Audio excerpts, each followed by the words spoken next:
I listened to Lampier. I listened to his fourth demo. Woods Mattress said it was the best to ever. He was the best to ever do it. He always says to me, "I don't know if you like black metal." I try to like everything. Is my answer to that. I don't know if it's melodic black metal I'm looking for or atmospheric black metal, DSBM or something like that. You know, some things definitely work for me with black metal. Death metal is kind of a nostalgic thing for me. It was something I used to listen to. I got daggum glasses on. Let me know if there's any good releases by him. But we've got stuff. Welcome to Noise with Ivan. Go ahead and roll the intro.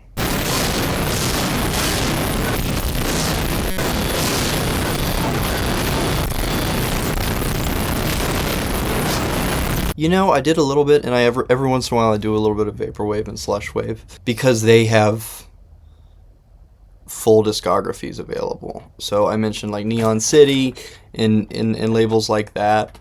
Like Desired has a real cheap full discography. Tefco was like, oh goodness, there was another vaporwave label, Underwater Computing, I believe it was called.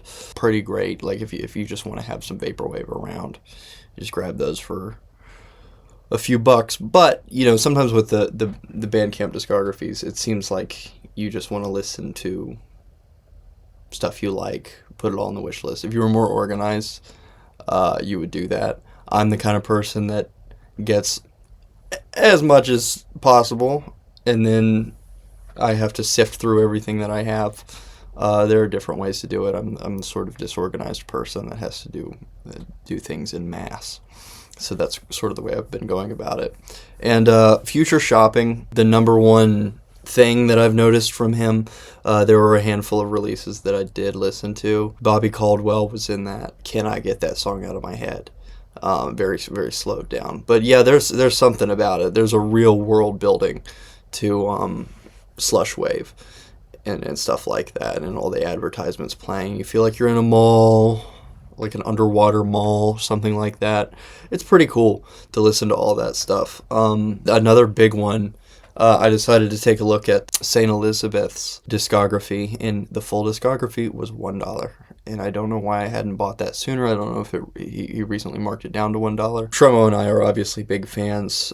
St. Elizabeth is one of the few artists kind of in that noise ambient scene.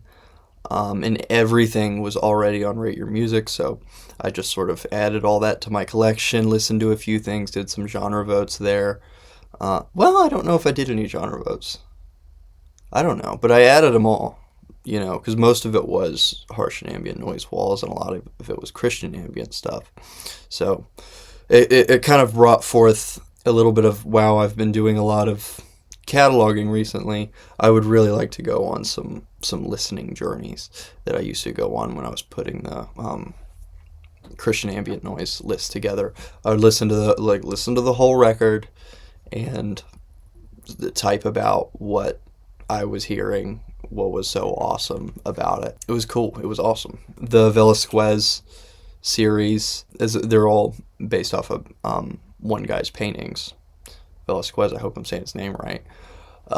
But yeah, I love it. His work really makes me think about doing more and doing a better job. Contrite Heart and doing more that just sort of has that stuff. Because, I mean, with Hailing Her Heavens and St. Elizabeth both, there's a whole lot of... His records are really inspiring, I suppose. And it was a very inspiring thing to kind of get involved with militant liturgy. Of course, that's what happened after I released the split with Angel of the Enemy, and I heard that he did a noise Christian sub-label. I was like, wow, does he really? I reached out to him about it eventually, and he just talked and talked, and eventually, yeah, I was working with him pretty heavily. He has like I want to say Civil War series, St. Elizabeth does, but there's a few of those Civil War and I hope it's the Civil War. Yeah, he has those war-themed releases, which are cool. I like those. But also, yeah, the Velasquez series is amazing. And the good thing about those releases is they're marketed as singles, but he could have just taken the same walls and drug them out for an hour, and we would have looked at it as EPs or full albums. But they're all single. A great deal of his discography is singles, because he's doing like 6 to 12-minute noise walls, which is the perfect amount to consume. Maybe not the perfect amount to consume. I definitely like my 45-minute noise walls, 30-minute noise walls, but is such an approachable discography when you see it that way. Speaking of which, speaking of painters, I don't want to forget to mention, I'm reissuing Fault Like Ixion, which was based off the Ribera painting, because Tremo used a Ribera painting for Martyrdom. So I was like, oh yeah, I did that one, and I meant to put it on Not of the Flesh, but I finally did. So when it comes out on Gates of Hypnos, it should have the original cover that it has on YouTube or Spotify. Originally in the fall, and I liked it because it had fall colors, so I did Fall Like Ixion, a religious theme to it, but it's not. It's not quite as transparent as something like Contrite Heart, so it's under my regular name. And you can listen to that now. It's not even out on Gates of Hypnos, but when this comes out, you can see it on Gates of Hypnos and Not of the Flesh as well. It will be available with an alternate cover. But the number one St. Elizabeth release that I listened to all the way through that stood out to me was Turin. Now, I don't necessarily think of the Shroud of Turin to be real. I'm not trying to argue with anybody, but I've never held a candle to it. Except for like when I first found out about it, I was very young. As a Christian, I don't like to play those games. I don't like to look at archaeology, and I don't like to look at evolution and things like that. I'm just not a science guy. A much greater means to which I think if folks are, if you're evangelizing and folks are, or witnessing to someone, I suppose, and folks are just simply interested in archaeological evidence or scientific evidence, certainly it's there, but it's just not the direction that I go into. And you have people that are very into archaeology and science. I'm not one of those people. But Shroud of Turin, it's cool. Yeah. And this release was phenomenal. Oh my goodness. It was very melodic. But it kind of had that Muybridge kind of ambient noise wall thing going for it as well. It just sounds ancient. And I could say the same for very many St. Elizabeth releases. He has some really cool stuff going on for sure. And yeah, I got to go back into the Gates of Hypnos discography recently because I had to buy it so that I could transfer the Seder Rituals release over and put it on Not of the Flesh. So that's at the top of my collection, so I'm just going through all of those, and it's been cool to listen to some of those releases, some things. And yeah, there's so much more on Gates of Hypnos. It's a very condensed, Tremo doesn't just put anything out. It's a very condensed discography that has a lot of variety, but also a lot of strong stuff. I can't believe the amount of, especially like Massgrave and Image has a lot of beats, like techno, industrial techno stuff, and I never knew him to use that kind of thing. Of course, a lot of these guys have massive discographies, and I've heard plenty of his stuff, but I just never knew him to work that way. And the two different splits with this Disfigured Robot Child that he has are also out there, pretty cool. An artist that I completely forgot about, Death Worship Hospital, is not well documented on Rate Your Music, and probably not well known by many people, but it was a release on Gates of Hypnos. I listened to Operating Theater recently, but yeah, I think this was the guy that had a whole book connected to one of his albums. It wasn't this one, but yeah, he had a book that went with it, and it's maybe he's a real doctor, but it has doctor's notes. He's called the Doctor. He calls himself the Doctor anyhow. Scalpels, rib shears, bone saw, enter, totem, Hage door needles, drum machines, and synthesizers. So he's a doctor, but that's his equipment. So you can do the math on if you want him operating on you or not. So yeah, Death Worship Hospital is definitely a cool we got to come about. And if anybody knows, this is a good thing because I know a lot of noisers watch this. Some of my favorite artists watch this show.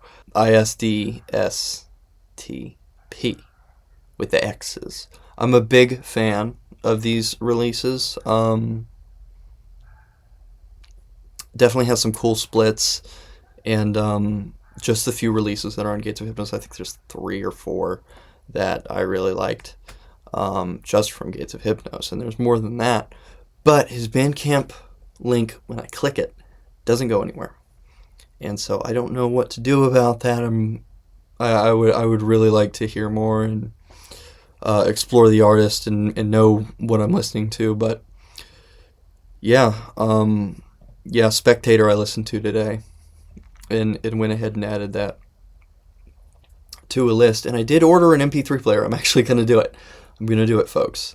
Well, I'm always jealous of if you talk to an old guy who likes jazz, he will name all the players and then start to talk about who all the players worked with. So, and that'd be cool with noise because you always have you have a nice jazz record, right? There's like 4 to 6. There's a handful of players that are listed on that record, and they might do more than one project and call themselves some kind of ensemble. But generally speaking, you have to recognize players that you like, or you have to recognize players that you like on albums when you're crate digging if you're looking for jazz. And